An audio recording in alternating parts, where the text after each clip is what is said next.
শুভ সকাল বন্ধুরা। এই দেখো ভাতের মধ্যে এখানে ভাতের জল বসিয়ে দিয়েছি, এই চালটা দিয়ে দিচ্ছি।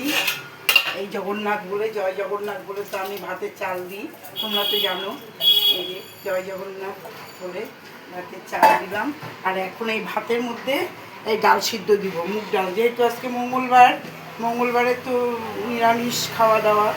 এই যে এটা ডালটা, এই দেখো এখানে এতটা ডাল নিলাম, আমরা দুজন মানুষ, দুটো কাঁচা লঙ্কা দিলাম। আর মুসুরির ডাল দিলে এটার মধ্যে 2-3 রোয়া দিয়ে দিবে, রসুন দিয়ে দিবে, তাহলে খেতে ভালো লাগবে। এই দেখো এটা এইভাবে এইভাবে বেঁধে নিলাম, দেখেছো? বেঁধে নিয়ে এই একটা দিয়ে ভালো করে মুখটা বেঁধে নিতে হবে। আর এটা একটু লুজ করে দিতে হবে, কারণ ডালটা সেদ্ধ হয়ে একটু বেশি হবে, একটু লুজ করতে হবে। আর এই দেখো এটা বেঁধে দিলাম, বেঁধে একটু জল দিয়ে ধুয়ে নেব, যেহেতু ডালটা ধোয়া হয়নি। এইভাবে ভাতের হাঁড়ির মধ্যে এই দেখো ছেড়ে দিলাম, চাল কিন্তু দিলাম তোমাদের সামনেই দেখলে। তারপরে এটা ঢাকা দিয়ে দেবো, দেখবে সুন্দর ডাল সিদ্ধ হয়ে যাবে, খেতেও ভালো লাগবে। এমনি ডালের থেকে অনেক ভালো লাগে খেতে এটা ডাল সিদ্ধ।